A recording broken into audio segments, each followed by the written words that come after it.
What's up, guys, and welcome back to another video. We have an extremely special one for you guys today. We're going to be debunking the entire Gannon versus Ricky drama, but more importantly, I'm going to be going over my thoughts on why I think this shouldn't be a Ricky versus Gannon pick your side, but more importantly, a PDGA / Pro Tour problem. Let's dive into it.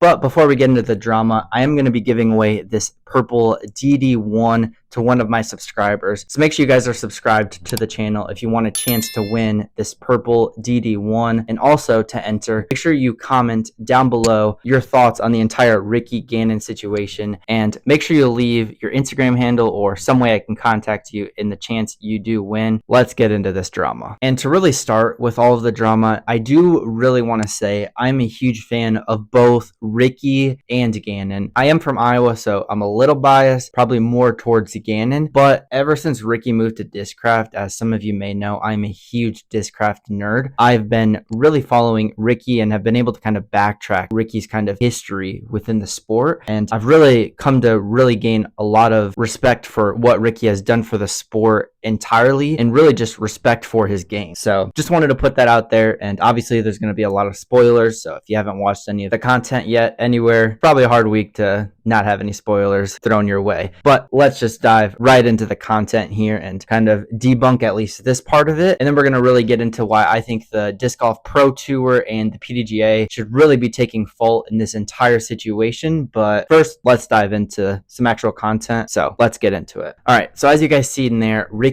fully moved the entire brush that was in front of him, more than just one stick that was in front of him, kind of clearing in front of his lie on the right hand side. And I'll throw up kind of a stop of the video right here where you can see there is a stick that's coming out in front of his lie, kind of in his backswing, which is kind of why he wanted to move it, because it is dead and attached, even though that's not, I guess, in the rule book anymore, which we'll touch on later. But it is in his, like, where he's going to throw his forehand shot, as you guys can see in that photo there. So he goes ahead, moves this, and no one really says anything to him and just throws a shot. And then when it gets really interesting, at least on coverage and watching it live, Gannon actually brings it up to Jeff Spring, who is obviously the CEO of the Disc Golf Pro Tour, and kind of explains the situation to him to maybe kind of bring it up in a group discussion later on. And as we can see there, nothing really happens in that conversation. Jeff Spring maybe just kind of says he's going to think about it and maybe bring it up later. And at the end of this whole, Jeff Spring kind of pulls the entire card together, and they kind of go over a little bit of what happened, and I'm going to roll that right here. Now, because of the gap, you just have to get through. Your second shot, Rick. You moved debris. I was just wondering, why did you move the debris in the second shot? The first shot was in the right, and then the second shot was in that cluster of trees. I think it was your second shot. After your first shot. Yeah, after your first shot. Yeah. I just saw, like, it didn't look like it was one, like, stick. It looked like it was multiple. If you think it was behind your lie, I'll trust you on that. Yeah. It was just something I saw, and I wanted to kind of just cross the fairway. Okay. If you say it's behind, I'll trust you. The debris that was moved extended behind his lie, and we're going to move on with scores. Yep. Okay. Yep. Sounds good. All right, so there is a lot to debunk in just that little clip I showed there. And initially in footage Jomez for some reason didn't show, Ricky does end up denying that he didn't move any branches, but kind of as we read what he puts on Instagram, we kind of have a better grasp of kind of his understanding in his personal situation. I'll briefly just read over that for you guys. After seeing the footage and hearing the discussion, I understand why people have questions about the situation. Looking back, I should have called the card over before moving any of the cut limbs in question. That's on me. In intense moments like that, you're often already moving on from the previous shot and focusing on the next one. And when it was brought up on the tee, I didn't immediately realize they were referring to that shot. I have a tremendous amount of respect for the integrity of the game and would never intentionally break a rule to gain an advantage. And I think this is kind of a post we've been all waiting for, to kind of see kind of Ricky's thoughts on the entire situation, and kind of just seems it was a misunderstanding. He was thinking of a different shot initially, which is why he denied it, and really creating more of this unnecessary drama that it's really gotten all over social media. And I do think another really key point in the video I just showed you guys previously is really the professionalism that Gannon has to kind of at least bring up the situation. As Gannon's not trying to point fingers. He was just kind of bringing it up generically and kind of just posing the question of kind of what the rule is and what Ricky's situation was himself. And I think you guys can see that in the comment section below. I mean, Gannon comments below it saying, "You're good, bro. Always a great battle with you."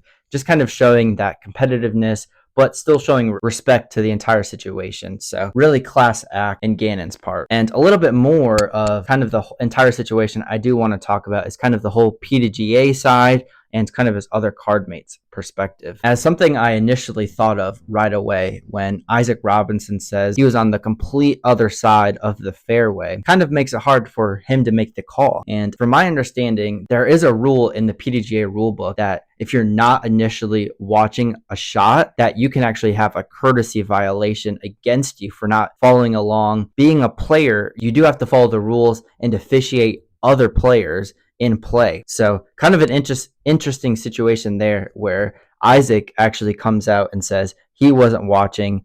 Luke Taylor kind of gives a wishy-washy answer of yeah, I don't know. I don't really want to poise any drama. And Gannon kind of comes out and just says and believes whatever Ricky's going to say, as it's kind of a hard situation for both of them to be in, for Gannon to kind of just point out Ricky being like, "Hey, you did this. I saw it," really creates a really, really weird situation. And this is kind of where I'm going to go into why I think this is a Disc Golf Pro Tour PDGA problem, as I don't know really the true solution for this, as it is hard to have a marshal on every single card everywhere. And, similar situations like this have probably happened before, just not on camera, on lead card, in a super intense battle that we are seeing between Gannon and Ricky. But I do feel like as the PDGA Pro Tour could have totally avoided this by maybe having clear rules, having an official, a more experienced official. I mean, we had the CEO of the Disc Golf Pro Tour, as he was kind of just sitting there on his phone, not really fully aware of the rules. As I do feel like, as again, this should not be pointed towards Ricky or Gannon, but more so it should really be pointed towards the Disc Golf Pro Tour and the PDGA for really just the weird rules that we have in place. Like, if you have something in front of you, you should be able to move it or not, or, if it's slightly above. I just feel like we have all of these weird rules, and it should only be like a list of 25 rules instead of we have 30 pages of different rules that we have to follow, and honestly makes it hard to keep up. I didn't see a post from PDGA stating, "Hey, these are all of our new rules. Make sure you're sitting here following along on all of them." And most podcasts and YouTubers didn't go over, "Hey, these are all of the new rules. Make sure you follow them." I just feel like it's so hard as a player and someone who watches a lot of disc golf content to really keep up on all of the rules. And we've seen it with the Disc Golf Pro Tour CEO, Jeff Spring. He had no idea what the rules were. So I think this is just, again, should be thrown towards the PDGA Disc Golf Pro Tour, not towards Gannon and Ricky. Just ended up being a really, really weird situation for not only Gannon, Ricky, but even Jeff Spring, as, I mean, they were just all put on the spot and really didn't have an answer to the spot. And the even funnier part, I feel like, is we've seen another example of this in the playoff. As we've seen Ricky go out of bounds up and over. And I just feel like, did we not have a spotter on the ground? Was there no marshal to actually give him a for real, this is where you were landing? Just seemed they were asking people in the crowds, I seen it go up and over the trees, Ricky should be next to the basket. There's so much of this, and I just feel like all of this could just be completely abolished if we had just a lot more strict yes or no, none of this wishy-washy rule setting that we have the PDGA and Disc Golf Pro Tour. And unfortunately, I don't have a clear answer on what I think the answer should be to, fix all of these problems that I'm kind of going over with you guys in this video. But there's obviously got to be something, whether it's having a marshal on each one of the holes. I mean, it could create more jobs. People on the FPO could come watch the MPO, and MPO players can come watch the FPO, as Most all of them are PDGA officials. But again, guys, we are giving away this DD1 in this video. So if you guys are new here, hit that like button, subscribe to the channel, leave a comment down below what you guys think of this entire situation, and leave your Instagram or a way I can contact you in the case you do win this disc. Again, guys, I do want to say thank you so much for being here and watching this video. We kind of do a whole bunch of videos just like this on my channel, and as of recent, we've really been diving into ratings analysis in different states, and we might have to do a video on this tournament, as Ricky just saw a top 3 round of his life, round 2, and I think it was rated like 1070, which who knows what's going on with ratings. That can be for another video. Again, guys, like, subscribe, do all of the YouTube things, and as always, be nice to yourself.